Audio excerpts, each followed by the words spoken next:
There is a fifth dimension. About the unknown. Beyond that which is known to man. The Garden of Thought. The Babylon Project was our last best hope for peace. Unexplained. Mythology. This is the dimension of imagination. It is an area which we call The Garden of Thought with Jeff Lippman. Eventually, our sun will grow cold and go out. You're listening to something much bigger, something hidden in plain sight. It won't just take us. It'll take Marilyn Monroe and Lao Tzu and Einstein. All of this was for nothing, unless we go to the stars. What you're about to learn will completely change the way you experience your mind, your thoughts, and yourself. Let's make sure that history never forgets the name. The Garden of Thought.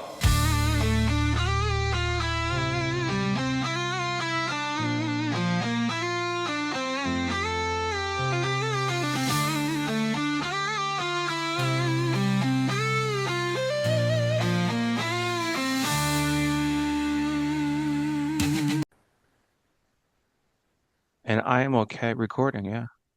By the way, this is going to be you can't imagine where this thing is going. Just going to tell you right now. Okay. Okay. Welcome, everyone, into Garden of Thought, where we have returning guest Bernie Taylor on.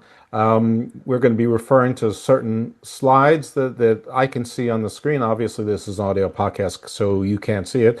But we're going to try to do visual or oral descriptions of them to the best of our respective abilities. And Bernie indicates that he will share the link to the slideshow, and I'll put them in the show notes. And that way you can actually look through them either when you're listening to this or at your own convenience. But Bernie's been on the show a bunch of times. Always interesting stuff. He's back to us after a little bout of seasickness, coming back to land and retaining those sea legs and not getting those landlubs back. He's a landlubber, as they say. And we are packaging in Ephesus, which is actually a place I've been to. I've been to Ephesus. I was there in 1997, one of the places I stopped during my honeymoon. And honestly, folks, if you like going to historic places, but not that much, and you don't want to see like a million of them, Ephesus, if you're going to choose one, Ephesus is probably the one. I've been to the Greek Parthenon and the Acropolis. Ephesus is a lot more impressive. It's more impressive than Heraclion, and I'm talking about Greek and Roman style. But anyway, just my opinion. And we're also going to talk about Göbekli Tepe, which, as many people know, about 30 years ago or so was sort of discovered, or at least broke into the mainstream as being, well, I don't know that there's any consensus as to what it is, other than maybe some sort of huge temple complex for hunter-gatherers, though it was a enormous task, and it's got it's still being excavated very slowly, and there's another tepe, and who knows how many of them are, and who knows what the end result of that exploration will be. But Bernie has packaged those two things together today, and he's warned me already that you're not going to believe where this is going to take us, and if I'm not going to believe it, you're not going to believe it. So, without any further ado, shut up, Jeff. And roll Bernie. Jeff, thank you for having me on the show. I believe this is the fourth time. Yeah. And I started this off researching the question of Ephesus. And then I started looking to a wider context into prehistory. So where does Ephesus come from? Ephesus doesn't come from the Greeks. Okay, we'll start right there. Ephesus comes from Anatolia, from prehistory. And if we go, so kind of where is, and so it's going to take us back to Göbekli Tepe, okay? So where is Ephesus? If you're looking east across from Athens, across the Aegean Sea, you land right in Ephesus, okay? And Ephesus is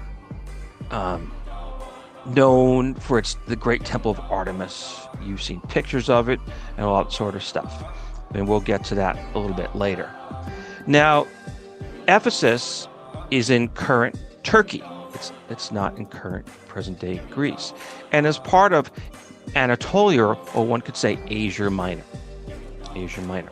So Göbekli Tepe is technically or geographically in the same region as Ephesus. Okay? Important concept. Ephesus is part of Turkey, and as is Göbekli Tepe in Asia Minor, in that region.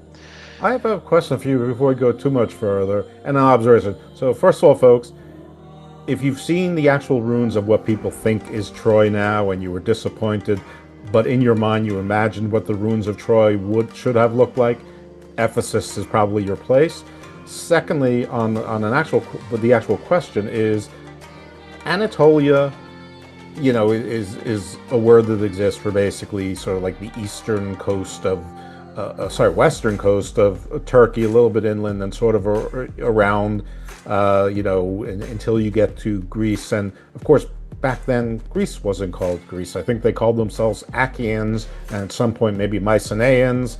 The term Greece was, A, when did the name Anatolia pop up? And B, was Anatolia, yes, you would think geographically that Anatolia would have been populated first and created the Greek culture rather than the reverse, but I know that just the convenience of geography isn't always the way history works. And, my learning of history, such as it was that, we had Crete first, then we had the Greeks, and they expanded into like Anatolia and into the Black Sea and Philpot and the Pontic Steppes, and that was sort of like, the Greek world before Alexander. Question mark. So you have two major questions there. Yeah. One question is, where do the ancient Greeks come from? Okay, that's one question. And I would like to table that question to a presentation I have on was Crete and Santorini Atlantis as part of that concept. So then I talk about the whole story. Where do Greeks come from?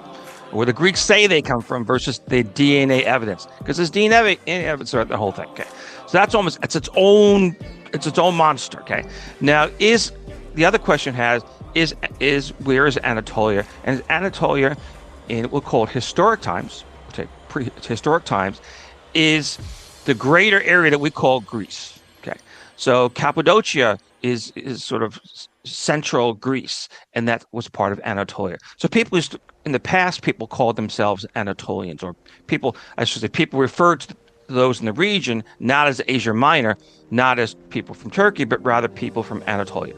Okay, but Anatolia historically has had its overlapping with the Greeks, and we're going to go there. And you're going to have to give me about 10 minutes on that one. 10 minutes, because we are at Göbekli Tepe 12,000 years ago. So we're back. We're starting further back in time, way back in time. And like 1,500 miles east. It is a 2-hour airplane from Istanbul, and I know that because I booked a flight to this June from Istanbul to Göbekli Tepe, or the nearest city, or the nearest airport, and to go to Karahan Tepe. Having been at Istanbul, I know that Istanbul is on the Bosphorus, and it straddles both sides, which is why you can go to Istanbul and be in Europe and Asia the same day easily just by going over a bridge. Yes. But it's also, Istanbul it's further north, but it's also further east than where Ephesus is. So yeah, I'm going to go with, let's just call it 1,000 miles. It's west. Give or take. Istanbul is northwest of Ephesus, which kind of gives it a good. So Northwest? Ephesus is first on northeast. It's northwest, yeah. Okay. Well, maybe not by a lot. Okay. But it's not by much west, but it is northwest. So anyway, back to 11,000 years ago, Göbekli Tepe. And you're right, nobody really has a very good explanation about the complex itself. But Göbekli Tepe is closer to like historic Haran, like sort of, it's like south central Turkey now, like sort so of. It is west. It would be eastern Turkey, southeastern Turkey, heading in the direction of China. Right, but nowhere near China. Nowhere near, yes. So it's southeastern, and nobody really knows what the narrative of Göbekli Tepe is. But what we do know about Göbekli Tepe, there's a lot of pillars, lots and lots of pillars, and two pillars have lions on them, and one faces east, the other faces west, and we're going to get to lions later. That is pretty That's part of the whole story. Lions, lions, lions. Okay. And so, there's lots and lots of pillars. And tepi means hill. So Göbekli Tepe means pot-bellied hill. And there's also people who are very familiar with the so-called vulture stone, Pillar 43 at Göbekli Tepe. And these are all it isn't a part of a standing T-shaped narrative. And well, that so-called vulture stone is not actually a vulture, because it looks like no vulture that has ever existed. And the people who came up with that calling it a vulture never asked an ornithologist. Looks like no vulture. Well, what it does look like, a mix between a vulture and a human. Okay. So I would call it an avianoid, a bird person. And whether it's male or female is it's hard to tell. A lot of the animals that get Göbekli Tepe, you can definitely tell they're male. I mean, they're certainly male. And the human characters, you can tell they're male. But this vulture person it's unclear whether it's a male or a female. But we'll get to males and females later, because it's all part of the story of Ephesus. So now, dinosaur people confirmed. Well, that would make it interesting. Would it be, or is it more mythical? So like Zeus travels in the form of an eagle. Yeah, or maybe this, avianoid, as you put it, with wings, at some point got more anthropomized, and that's sort of where the gods turned into angels. Where they all had wings, showing that they could come from above. I believe on a Sunday that would be considered sacrilegious. Depends what religion you subscribe to. I am Jewish by birth. That was yesterday, my friend. I'm clear today. Yeah. So, but anyway, as are our Muslim friends and Seventh-day Adventists and Samaritans and Yazidis and the Druze, not the Jews, the Druze. But of course they are. Angels come from this idea of angels that we think of comes from the Göbekli Tepe, and the mixture ultimately goes back to Göbekli Tepe and prehistory before that in the upper Paleolithic caves of Europe, where we have people transforming into birds. So yes, angels and the like have prehistoric origins. They are not of biblical times. Right. You and I actually explored and found how Sagittarius might have been a centaur and was across from centaur. So, person, bird, also throw in a horse as well. But all important stuff. Exactly. So we'll call it the tourism people in Turkey call it the world's oldest, called Göbekli Tepe, the world's oldest temple. It's not. The people in France say that the Lascaux Cave is the world's oldest temple at 17,000 years ago. But then we found caves that were much older than, or dated much older than that. So how does one really? So this concept of temple or place of worship where people connected to the great beyond goes back tens of thousands of years. It is long before Göbekli Tepe, but calling Göbekli Tepe the world's oldest temple is a good talking point. It's great publicity, and that's what people want to hear. So put Göbekli Tepe in the big picture narrative. So we're starting with Göbekli Tepe, not caves in Europe. Göbekli Tepe about 11,000 years ago. And after Göbekli Tepe, 4,000, 5,000 years ago, we have the temples at Malta. Okay, people forget about Malta. Malta has very old circular temples, semicircular temples that are standing stones that are still with us. Well, I blame that on there being a place called Yalta as well, and they're both sort of in the same vicinity of the world in a very loose sort of way. Yeah. But the interesting thing about Göbekli Tepe is that it's dated to around when Atlantis was supposed to be, and of course in the myth or allegory of Atlantis there was a great power to the east. And so, if you want it to be, it's like circumstantial evidence of that. Now, I'm not saying that there was any historic or memory, 7,000 years later, or whatever the math is on that made it into the works of Plato, but, or his ancestor, in air quotes, Solon. But I don't rule it out because I can't rule it out. But anyway, please go on, because you're. If that was a question, I would like to table that to another presentations, or Crete and Santorini, Italy. You know, you should have been pro wrestling because you're really good at booking yourself for more events. So 4,000, 5,000 years ago, we have, so following Göbekli Tepe, 11,000, we go to 4,000 or 5,000 years ago, we have the temples at Malta. Then we go to Stonehenge, which overlaps sort of a bit with Malta. And then that overlaps a little bit nearer to our time with Giza, the Great Pyramid Giza. So in terms of constructions, Göbekli Tepe is big. It is the earliest big construction that we know. It's not the earliest art, it's definitely not the earliest temple, but it's the earliest big construction. Right, it might be the earliest artificially built and constructed temple that we know of yet. Yeah, and I would buy that. I would absolutely buy that. Now, the Göbekli Tepe people were hunter-gatherers. Okay, they were hunter-gatherers. They were not agriculturist people. There's no evidence whatsoever to that. But what follows Göbekli Tepe, and let's say the archaeological evidence, is Catalhoyuk, which is moving halfway from Göbekli Tepe towards Ephesus, going west. So we're going from Göbekli Tepe west. We hit Catalhoyuk, and which is about 9,000 years ago, 9,000 years ago. Are these so again? We have that people call the Yamani, or is that something different entirely? I don't know that word. That's not a word I know. Okay, and Catalhoyuk is fairly famous for it has actual civilization, and there's rooms within the buildings that we can identify objects. There's a room with bowls. There's a room with headless humans and vultures. Again, interesting vultures, right? Yeah. And headless humans. We got vulture themes, and we also have this character. It's the so-called seated woman of Catalhoyuk. She has two felines, two lions, one on each side. Nice. And she stands about 5 inches tall. 5 inches tall. Big woman, big, beautiful woman, right? Could have been a wrestler.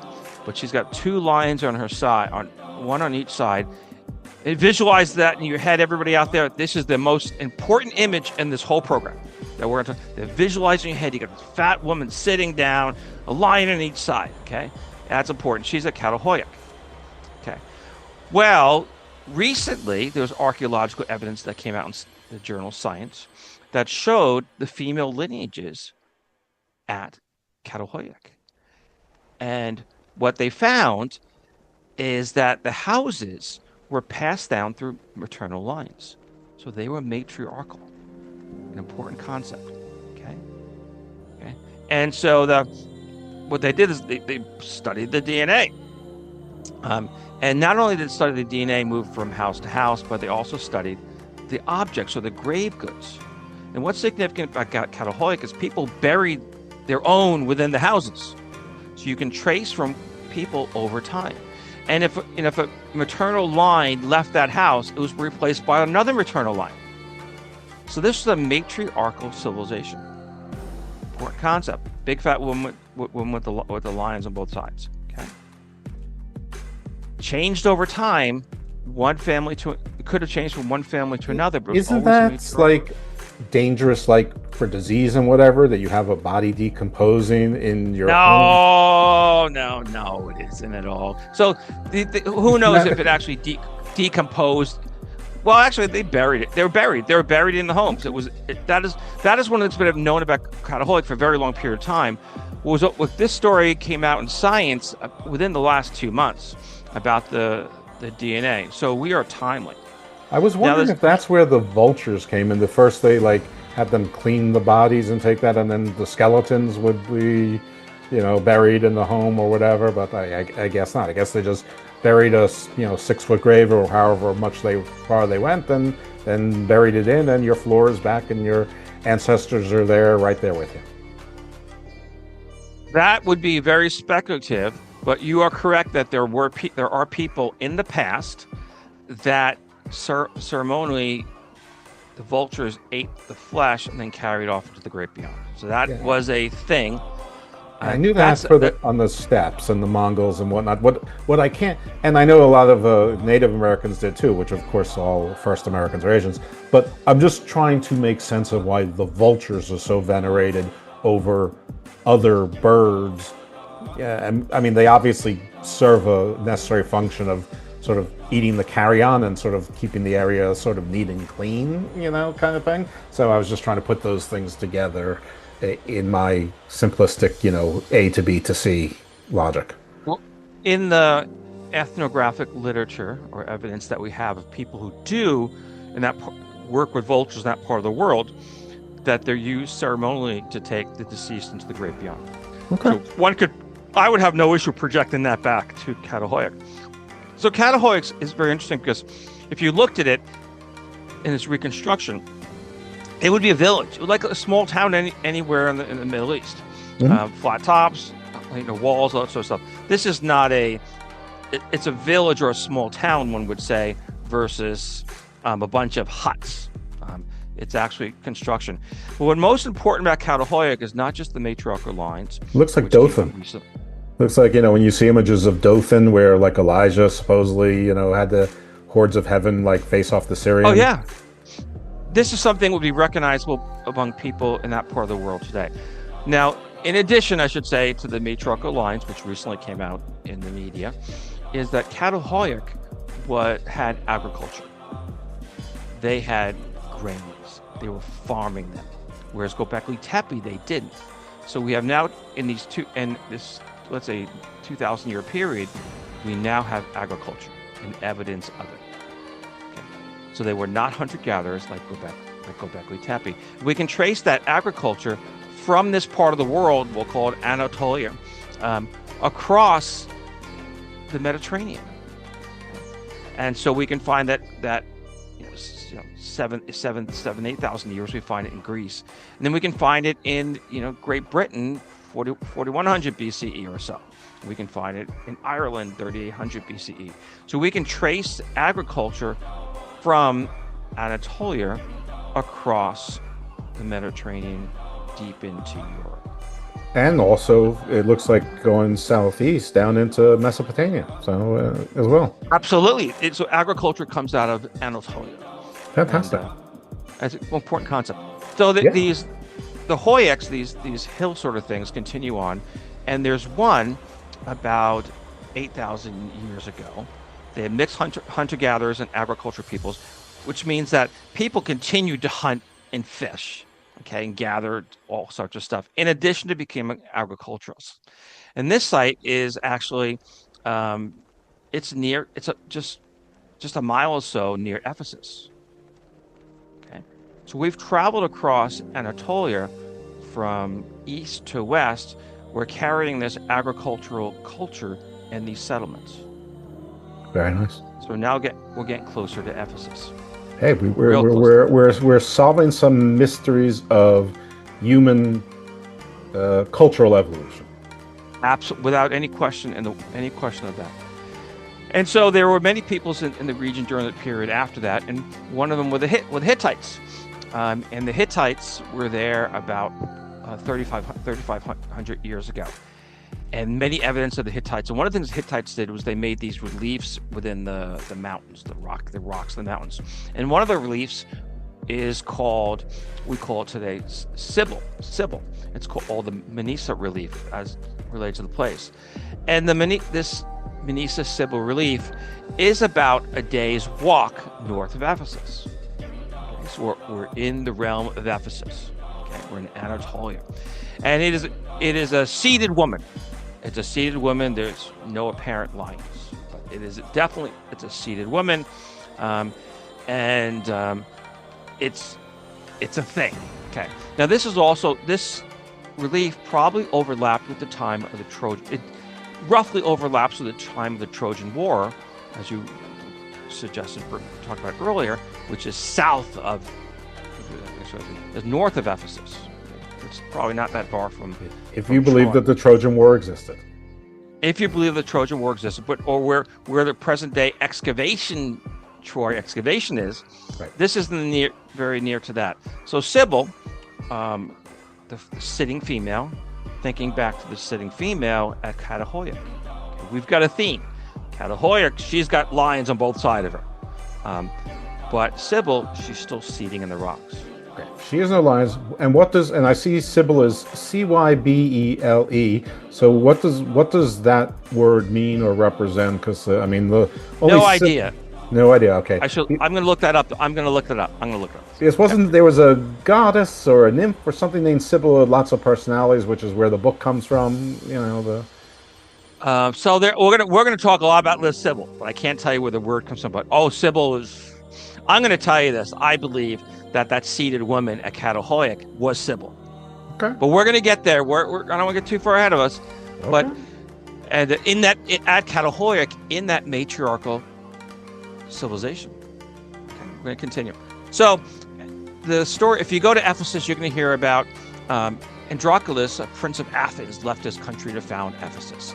And the story of that is 10th century BCE. And that is the story that the Greeks tell. That nothing was there before Andronicus arrives. Well, almost nothing was there. Okay. And he traveled across the Aegean Sea, traveled east to Ephesus. Okay.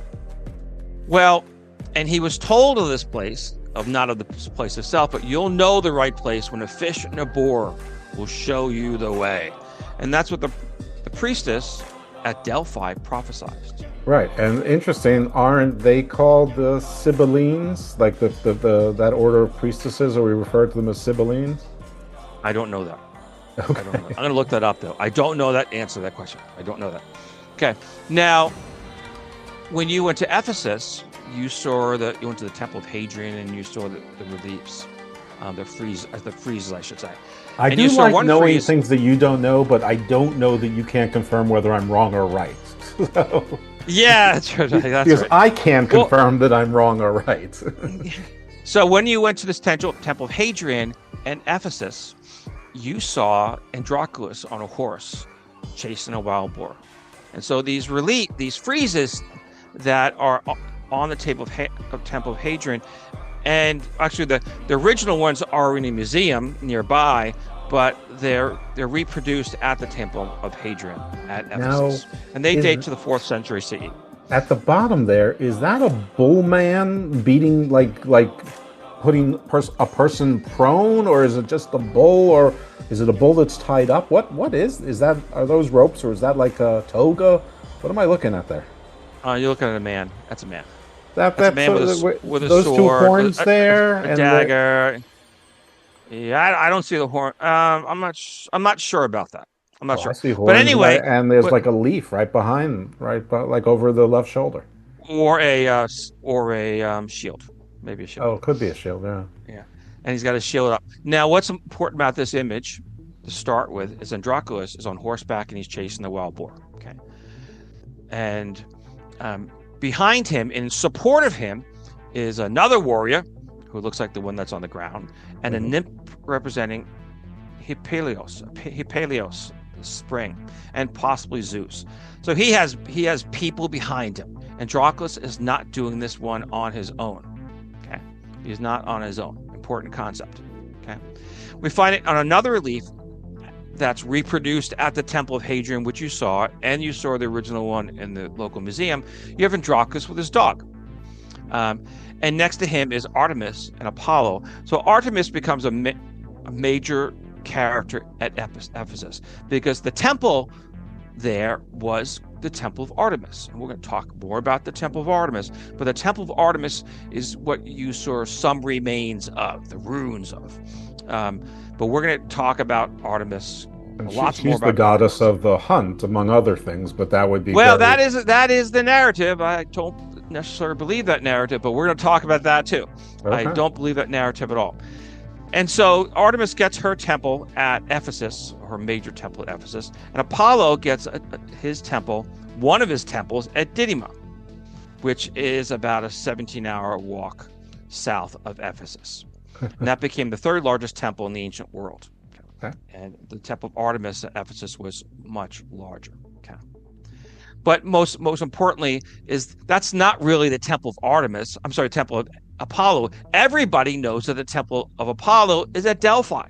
Right. Which is northwest of Athens. And there was one at Thebes, but didn't like Athens destroy it to prove a point? I don't know that one. Okay. But this is what I will say is that the tradition of Apollo is really Greek. Okay, it's really a Greek tradition. It's added to the Ephesus tradition. Okay, when Andronicus arrives. Okay, So that's important. support that the Greek civilization started before the Western Anatolian, but clearly there were the I've already forgotten their names, but whoever created Göbekli Tepe, and then the original Catahoyans. agriculturists, the Cappadocians, is that what? Cahoyans? I'm sorry, what was that? Catahoyc. Catahoyans. Okay. They were there first, Right. and the Greeks came. And the story, when you went to Ephesus and you saw these friezes outside of the Temple of Hadrian, you saw the story. And Dionysius, also known as Bacchus, he arrives in Ephesus, and he arrives from India. He's traveling places, and we know he's come from India because the literature says so. As well as he's in that frieze, he has an elephant. Okay, so he's Well, of traveling course, from party India. Jesus is going all the places the regular Jesus goes to. Exactly, and he's accompanied by a satyr, and he's accompanied by a thyrus. Who isn't? So Who's the second word? You said a satyr, and who else? I think it's a thyrus. And what is that? A Thyris is another character in his party, so it's a mythical character. Is it just? I'm sorry, my mistake. I'm totally sorry. He's accompanied by Pan. Pan is holding a Thyris. A Thyris is an object, like a sword, not like a spear. I'm sorry. So he's accompanied by Pan, and Pan is the god of panic. So it's like a magic spear. So Pan is holding the Thyris. My total mistake. Okay. So in Plutarch, and I researched all this. I'm going to tell you that. I researched the original sources. Plutarch tells us, with the assistance of his companions, Dionysius, Bacchus, drove the Amazons from Ephesus, the temple of Artemis, to Samos, and there killed a great number of them on the spot, which was from that occurrence called Panamea. So Plutarch is telling us that Dionysius drove out the matriarchal order. Okay, so remember, Catahoyc is matriarchal. Okay, Well, it's their fault they didn't want to join the party. I mean, party Jesus is like, hey, now I got to bring out the rod. You did it to yourself. Exactly. And so we have this. This is really a story about patriarchy versus matriarchy. Yeah, that's the story of Ephesus. That's the story of Ephesus. Okay, and we see that in that image we discussed before with Dionysus and Pan and the elephant. They're chasing out Amazons. They're chasing out Amazons in that frieze.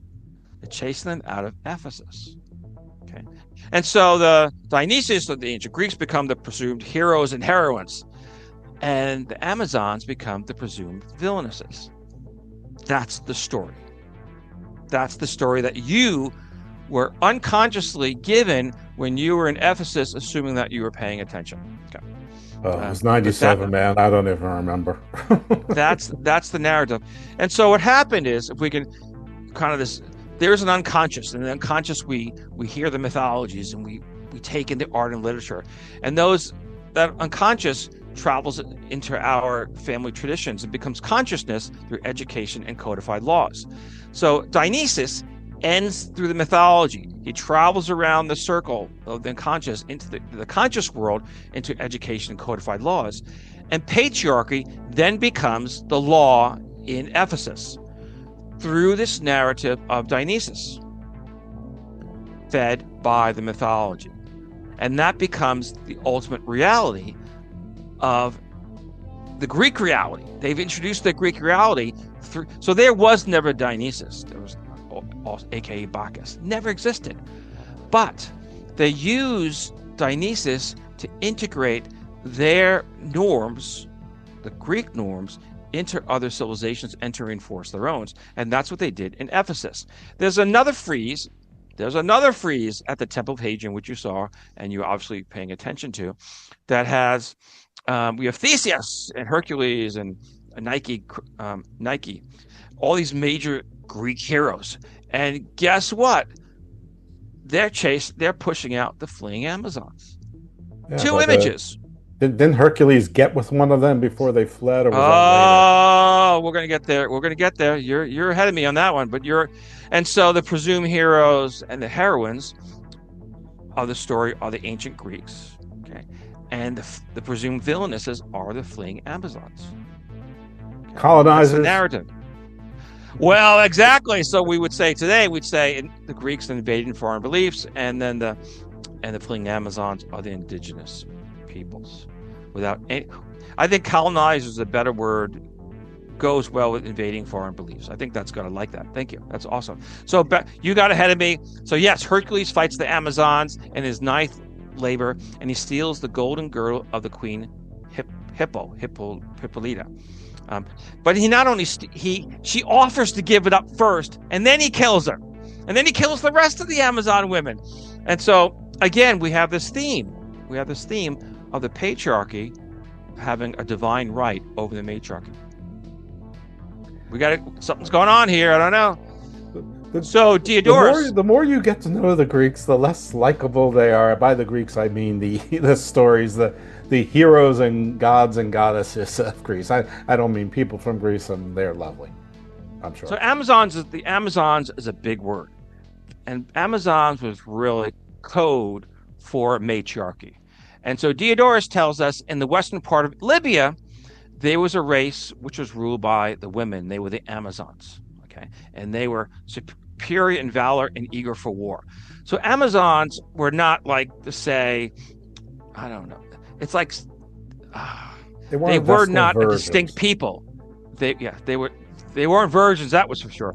But they were not a distinct people. It was a word that was given to describe matriarchal women. So one would actually say that the women of Catahoiac, the maternal line, they would have been considered Amazons in the viewpoint of the ancient Greeks. So there were dudes there also. It's just they left them out of the narrative to make it a bit neater or cleaner in that it's a simpler story.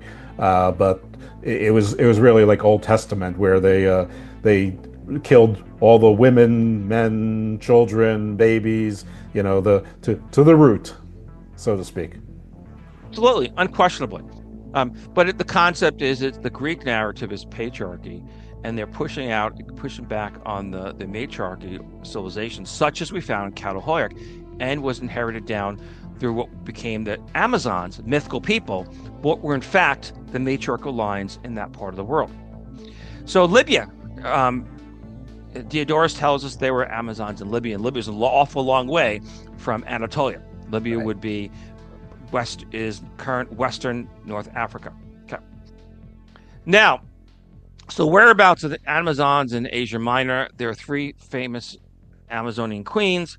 Hippo was one of them. They seized Asia Minor and Syria, and they founded the cities of Ephesus. They founded the cities.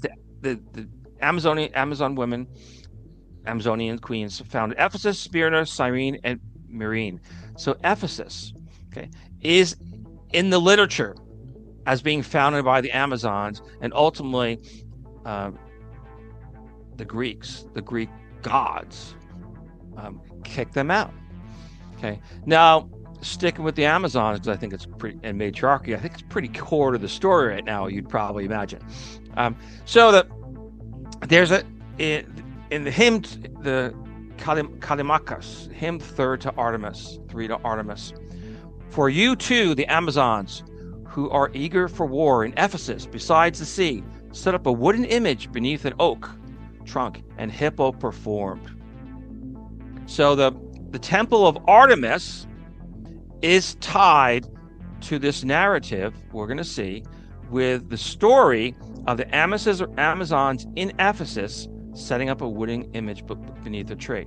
Do you think all of this reference them always being eager for war is maybe a justification that these were preemptive strikes because they had to be done?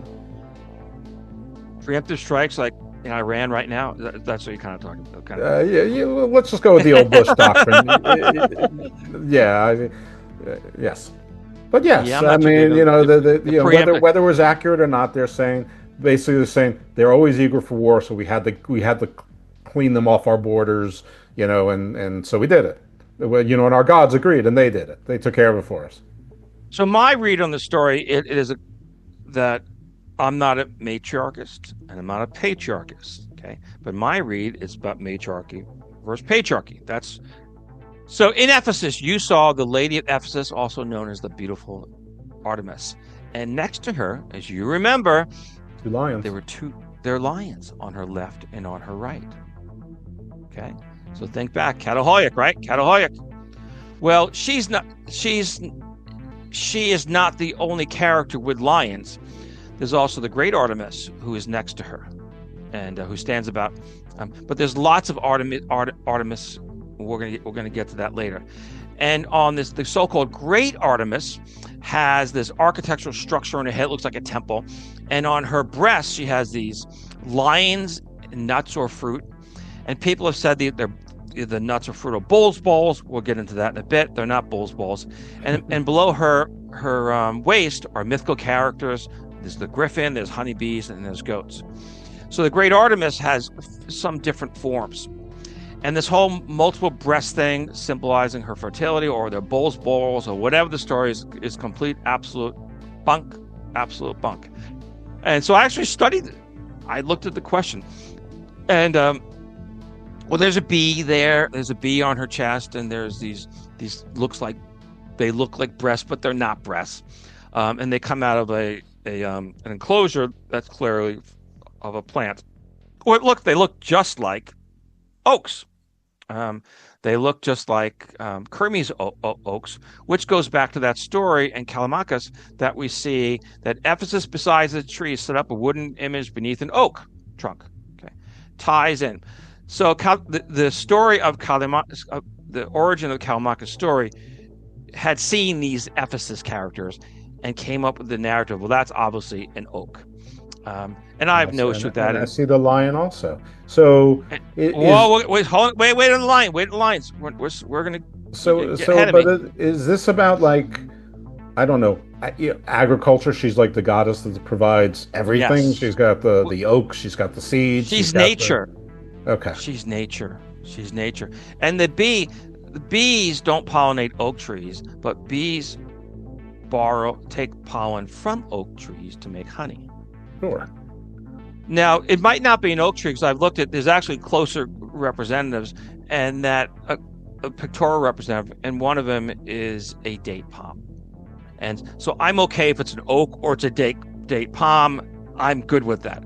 But there's the images of so-called, what I'm calling the fruit, is also below a bunch of what looks like fruit, and I would say they're date palms. But I'm okay to say that they're oak acorns. I'm okay either way.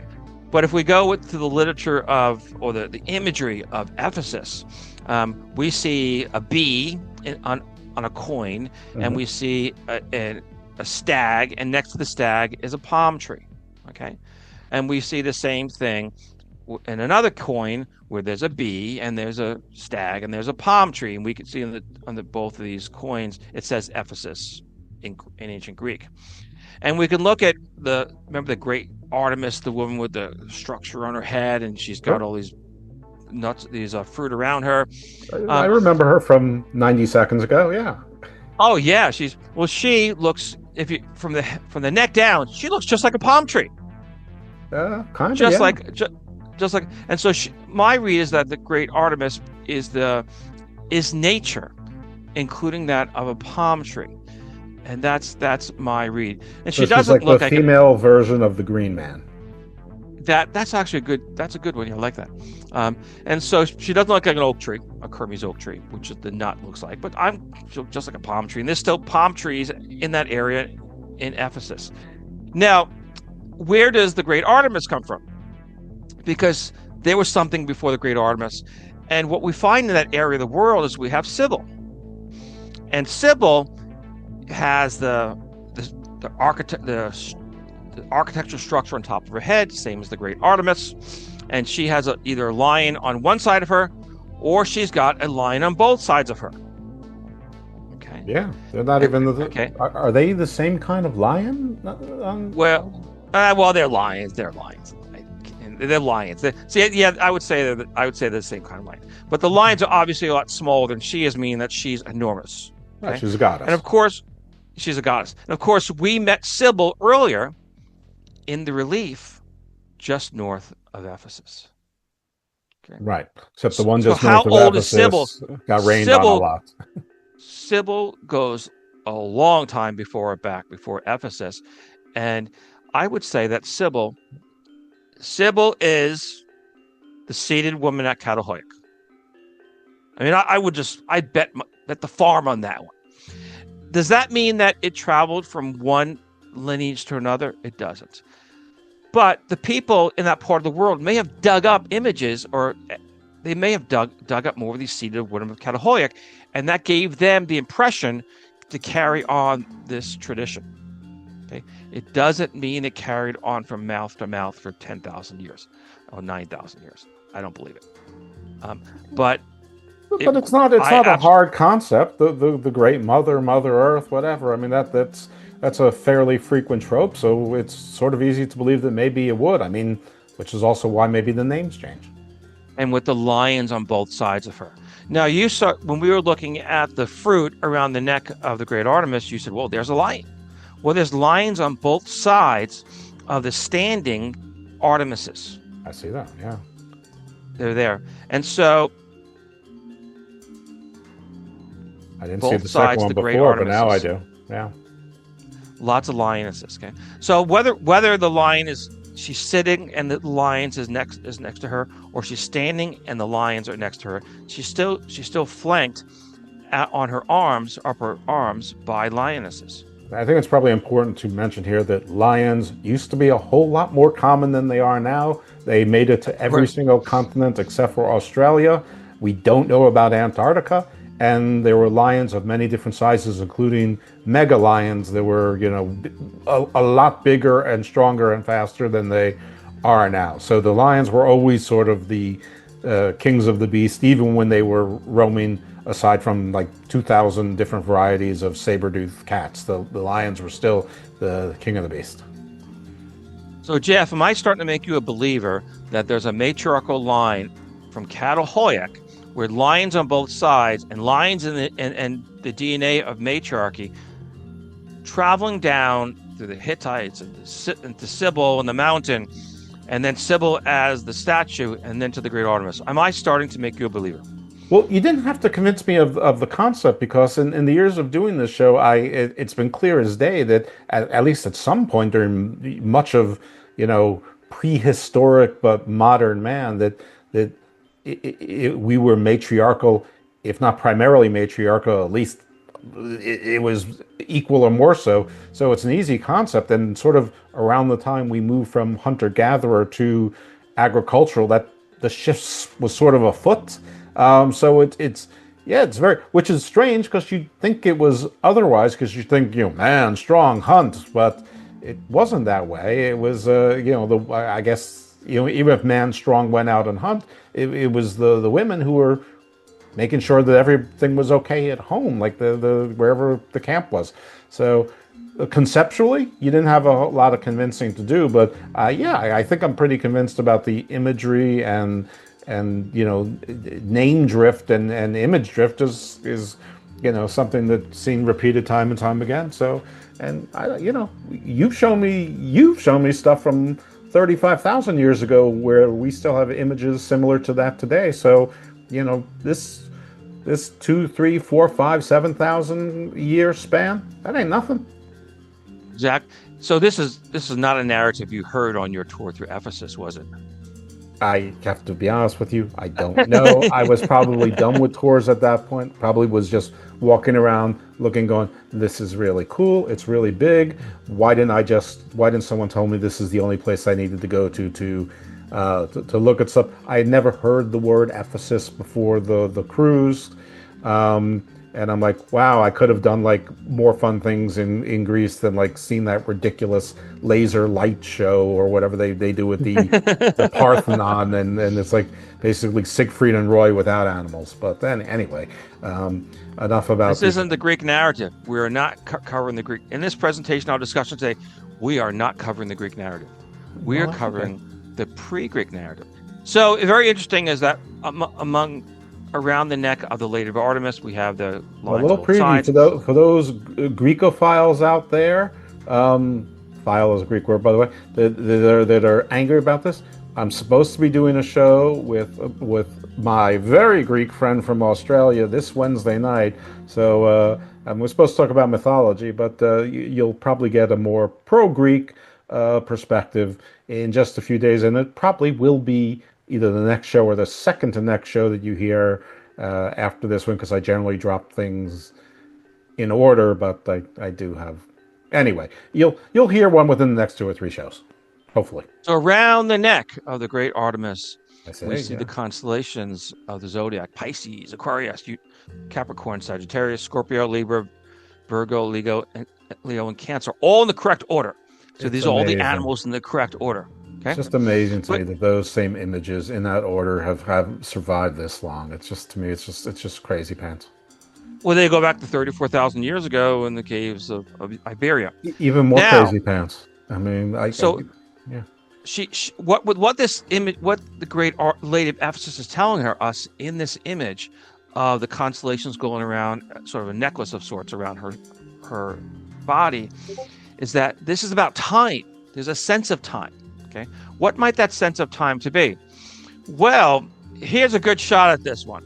And I tell you, I am not on Team Hancock, but this supports Team Hancock's narrative. Okay, what we have around this, we have the constellations, and next to the constellations we have the lion.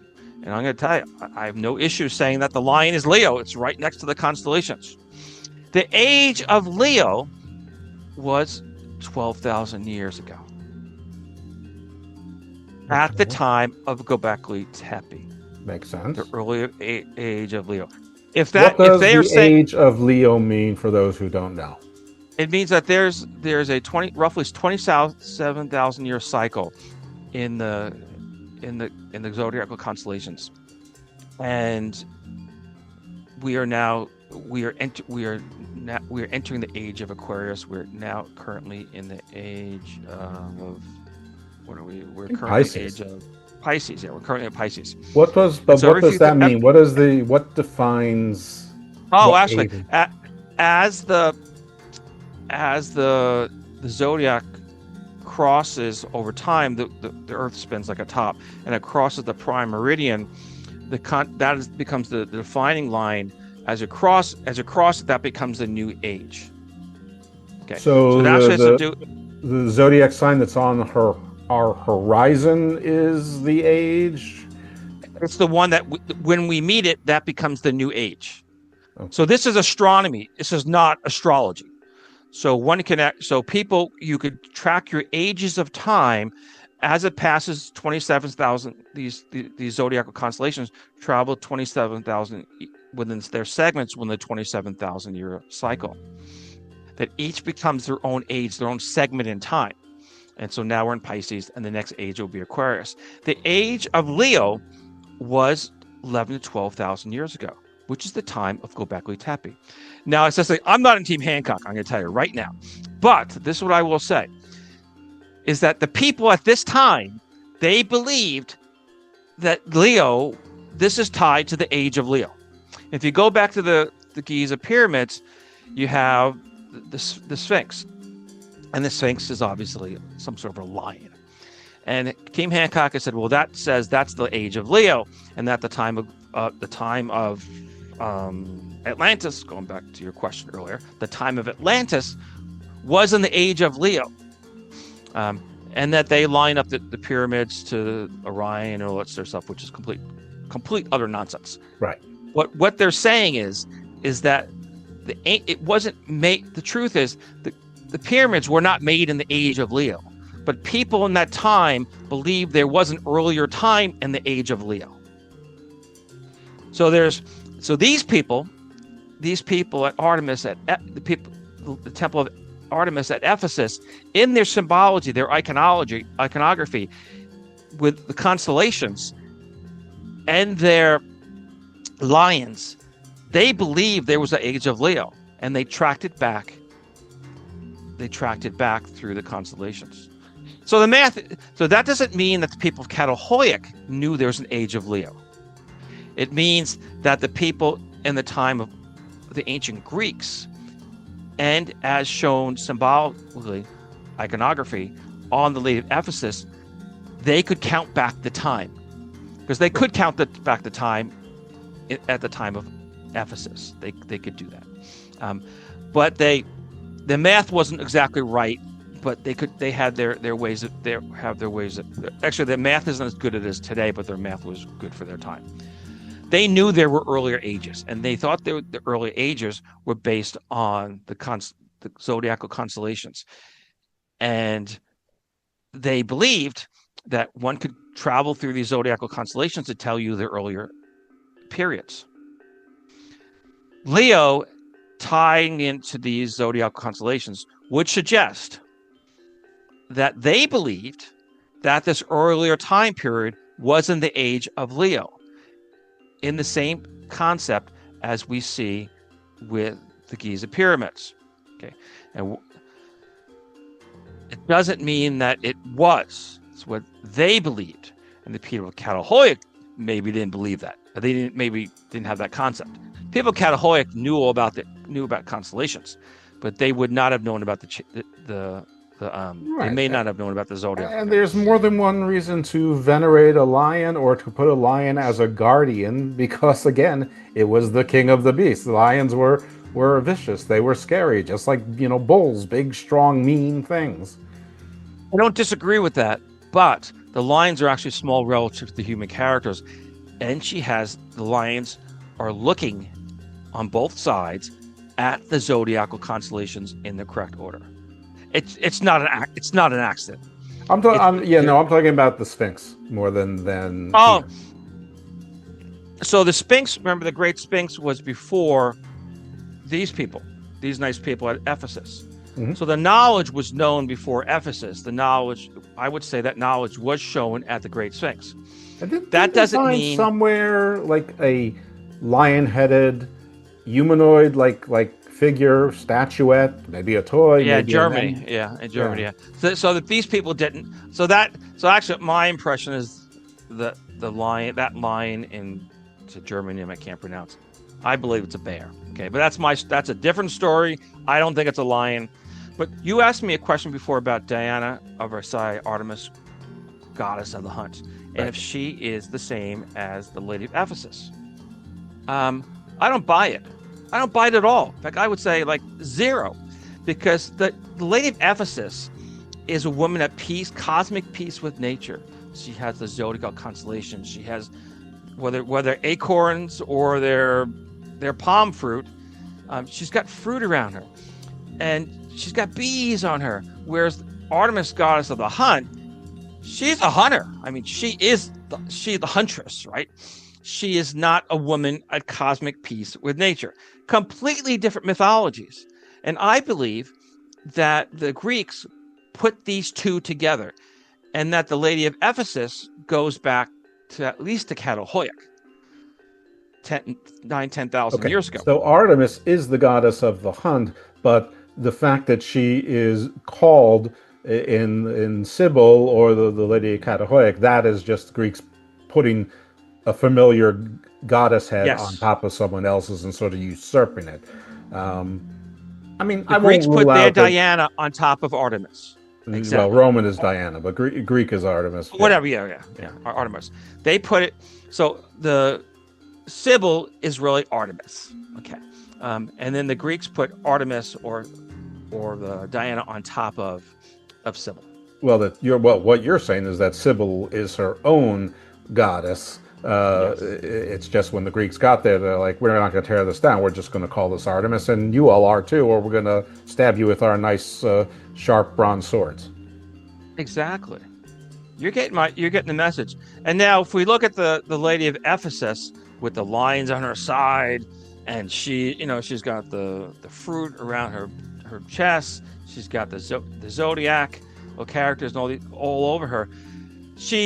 If you compare her to a frieze that we earlier looked at the Temple of Hadrian, they look nothing alike. the frieze of Artemis at the Temple of Hadrian is a woman. She's got her hands across her chest, and she has Greek robes, and that's it. Right. None of the ornate adornation with the dates or the boobs or whatever you want to call them. There's no lions anywhere. There's no honeybees on it. There's not all this Baroque. It's just, I mean, she's basically wearing just a robe. I called it a toga before robe was correct. Yeah. So she just looks like a woman, as opposed to the lady, which is in every image very ornate and usually with these lions on either side of her. So yeah, I mean, I would not naturally think that they were the same person just looking at them. Oh, when people take the Ephesus tour, that's the story that they're told. It's like if you saw like your image of a Greek pharaoh and then like your image of, I don't know, a Saxon king from year 700 and say they're the same person. No, you'd look at them and go, those are entirely different characters. And they have different origin stories. The birthplace of the Greco Roman Diana, who they call Artemis, was Delos, which is an island halfway between Athens and Ephesus or so. Right. Whereas it's also the birthplace of Delis, so very important place. Delos, yeah, I didn't know that.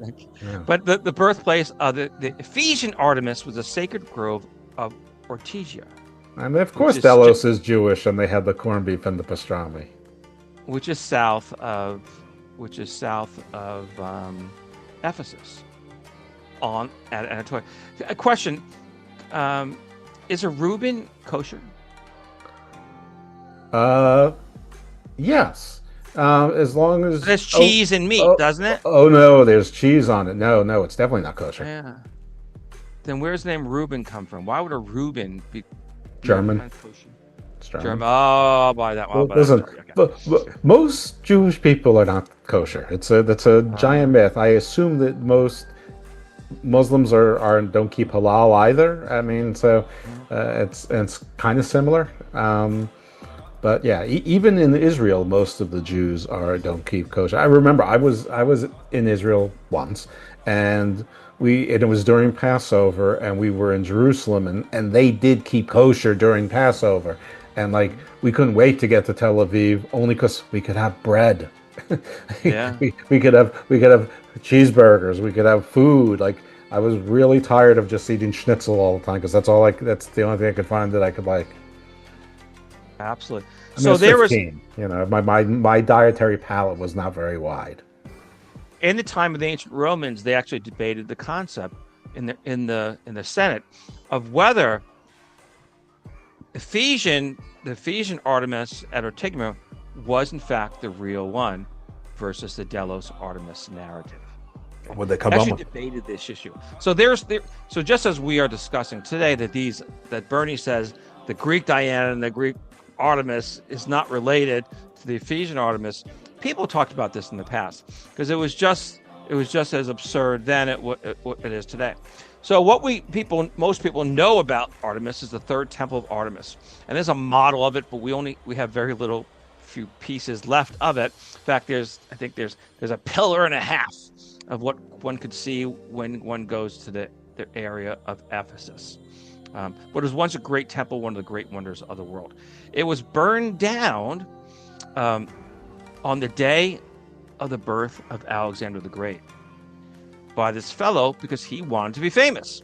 There's the only reason he burnt it down. His name is Herostratus, and his name was forbidden to be mentioned. But I've just mentioned it, therefore I've broken the code. And so, because they said, well, if you want to be famous, we're not going to make you famous. You're going to go in. And it's along the lines of, who must not be named in Harry Potter. Of course. Yes. Naturally. Many names. Because people don't want to give him the big stage. But of course, Herostratus, we know their name because people ultimately did write it, and Strabo and others. So we have the name and the no more magic. Now it's interesting. So we've been talking about these matriarchal characters. We started with Catohoiac. We went to Sybil. We went to Artemis of Ephesus, and we're out. The big structure that does exist at Ephesus is the so-called Library of Celsus, and everybody has seen this image. But it's the facade of the library.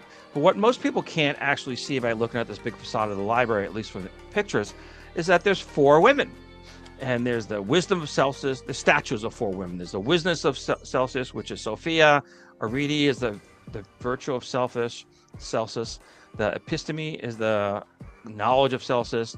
And Inua is the thought of Philippos.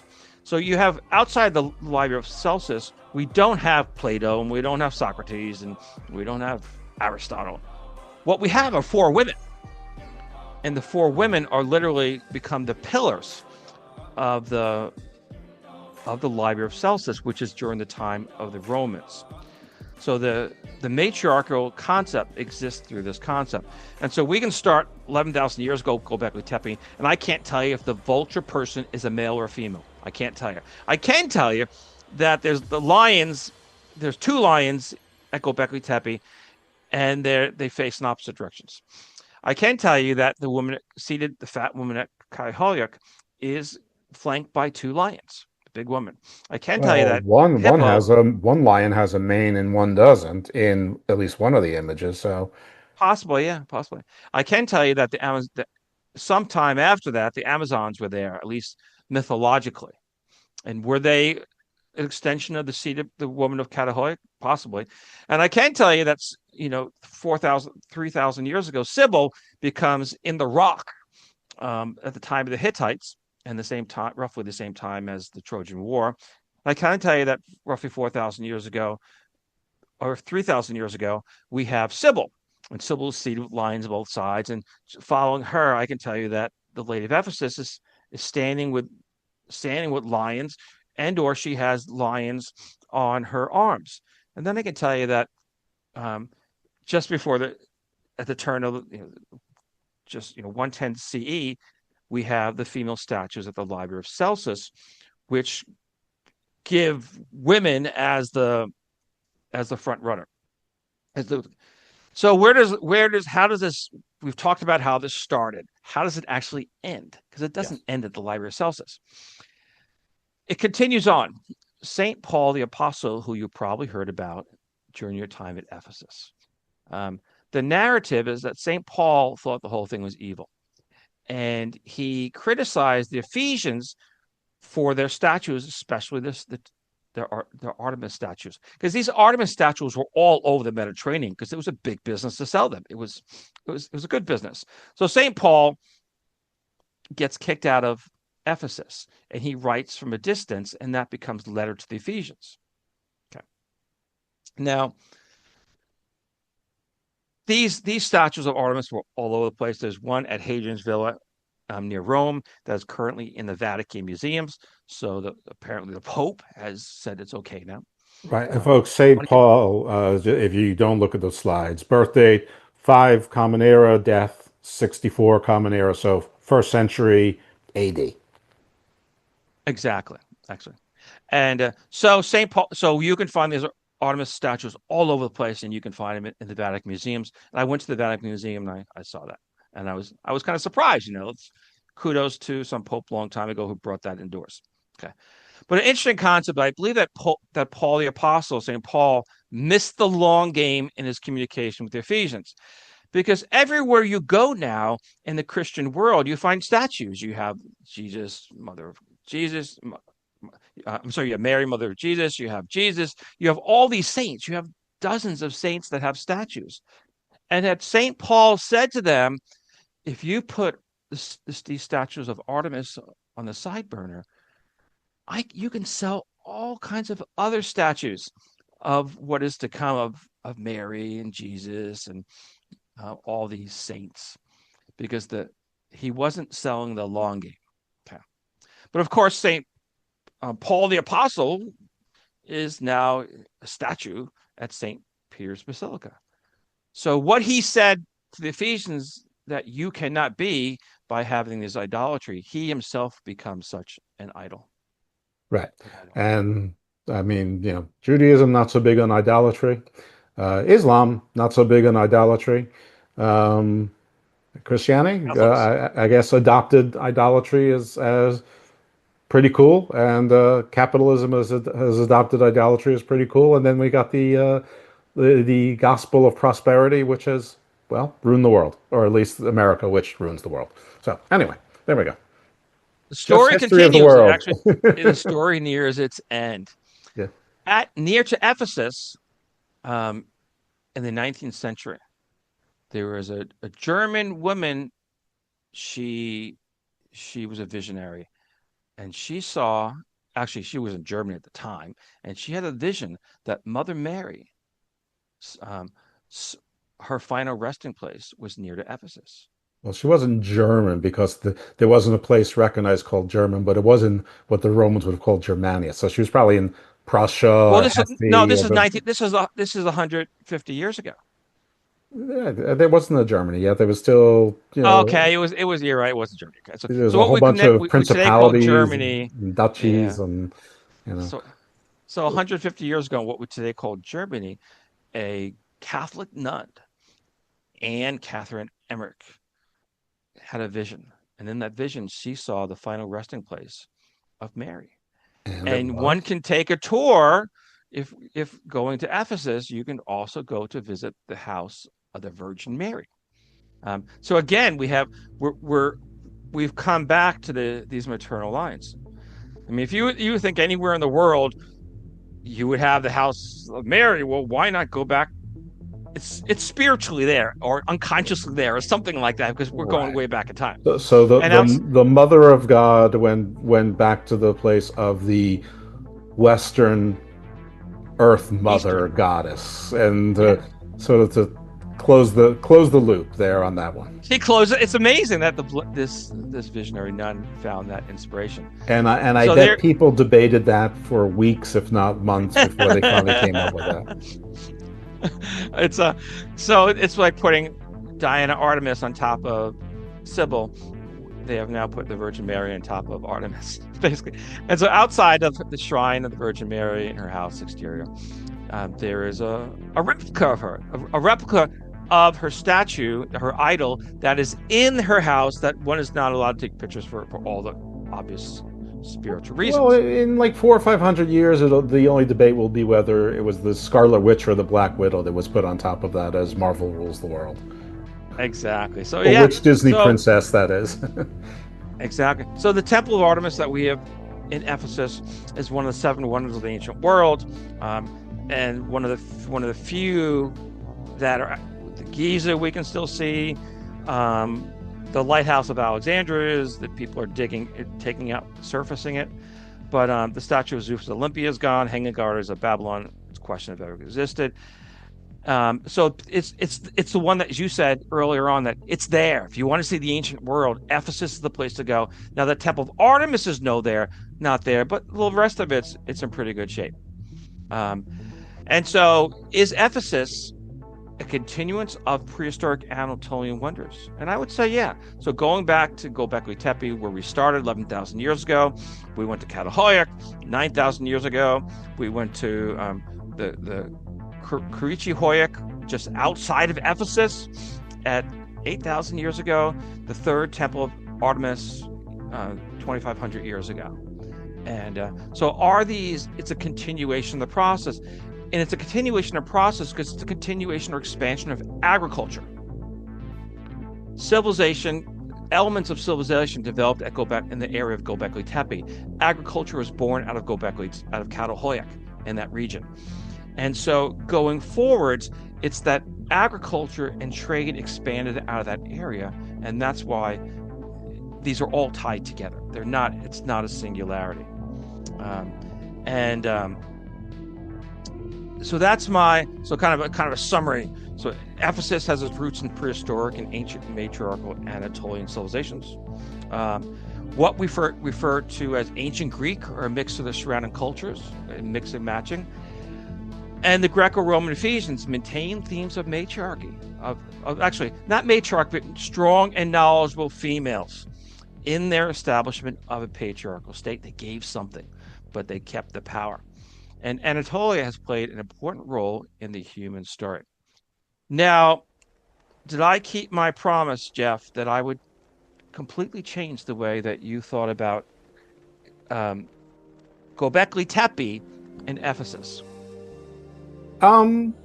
Well, no, but not for the reason you think. I mean, I had no real thoughts about Ephesus other than it was a very impressive site. So I was sort of a blank slate on that. So there was nothing to change. It was all absorption.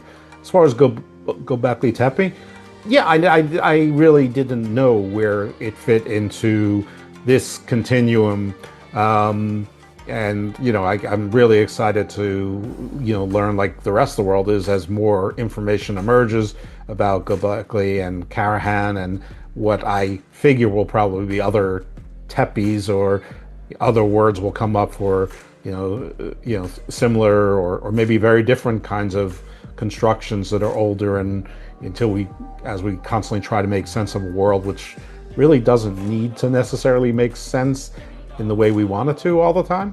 But yeah, it's fun as hell, and I like how you drew that line, sort of going east to west and sort of back west, back to east again. Because of course, when you live on a island nation, and a lot of you live on small islands, going west to fertile land sort of seems like a pretty good idea. And Hercules already took care of all the bad girls, so he did. yeah, Horrible. Yeah, way to go, Hercules or Heracles. Good job in killing everyone. Nice. But the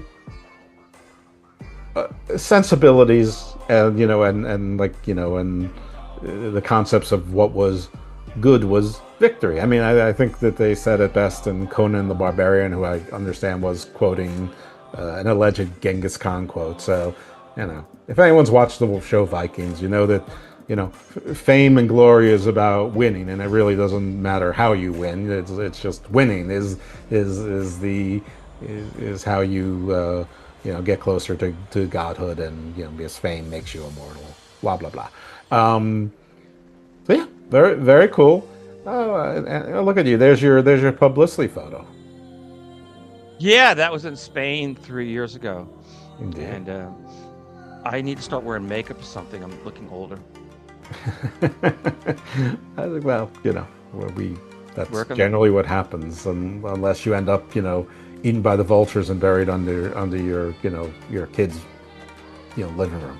So.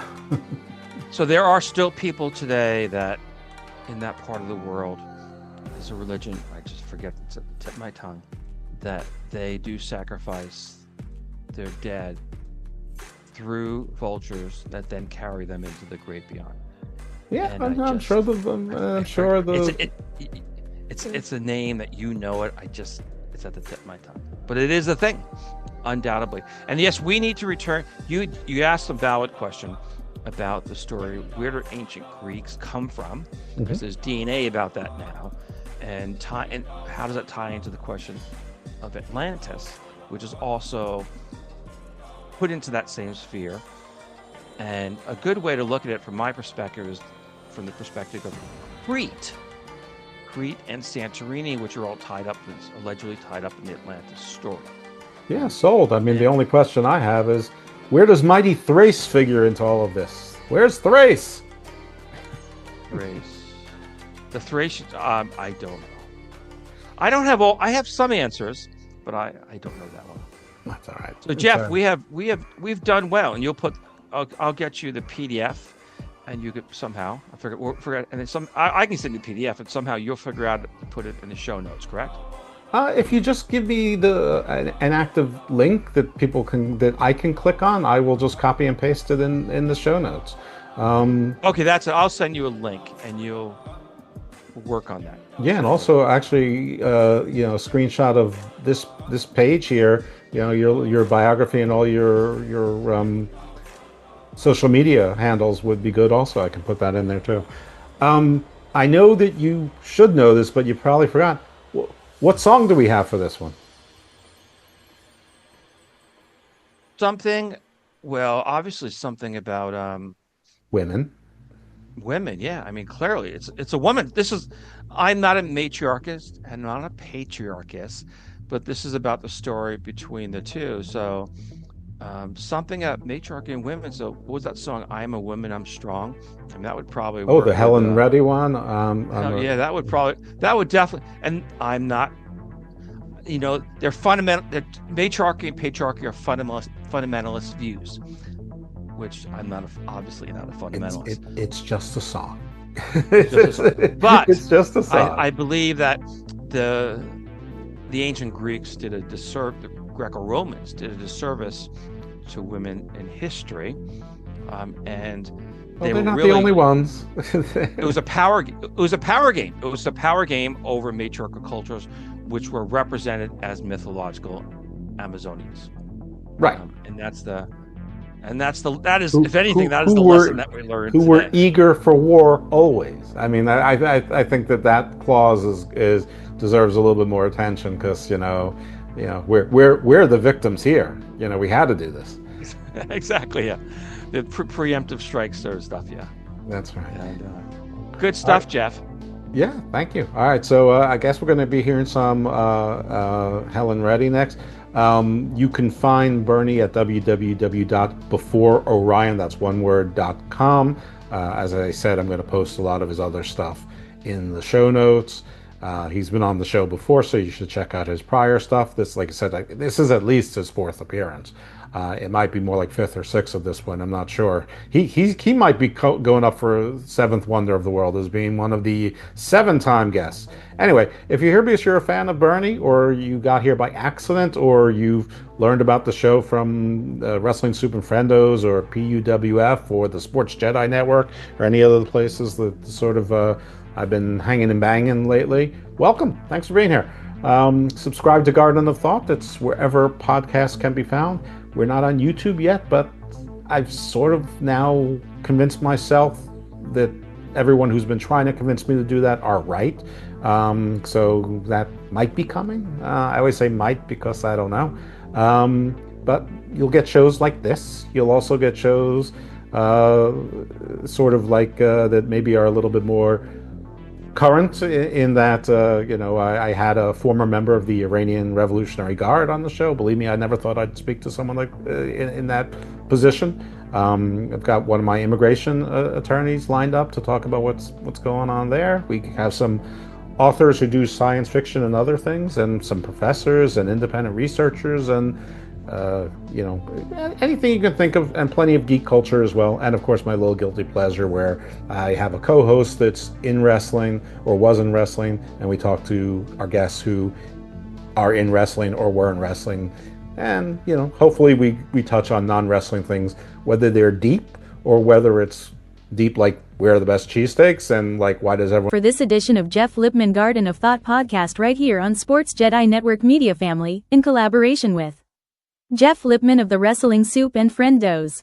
Tonight we planted the seeds, broke down the psychology, dissected the booking philosophies, and gave you perspective beyond the surface level takes. This isn't just recap culture, this is wrestling discourse and beyond. This is nuance. This is the space where fandom meets analysis. Major respect to the entire Wrestling Soups and Friendos community for the platform, the energy, and the continued collaboration.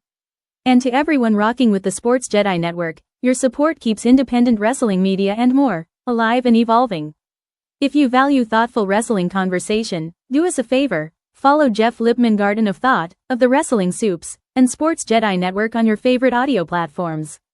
Hit that like button, leave those 5-star reviews, they matter more than you think in the algorithm economy. And most importantly, submit your comments. Your takes, your counterpoints, your hot takes, that dialogue fuels the next episode. Independent voices thrive when the community participates. Until next time, stay critical, stay passionate, and keep your thoughts growing. We'll catch you on the next one. You're watching Jedi Sports Network with Kev.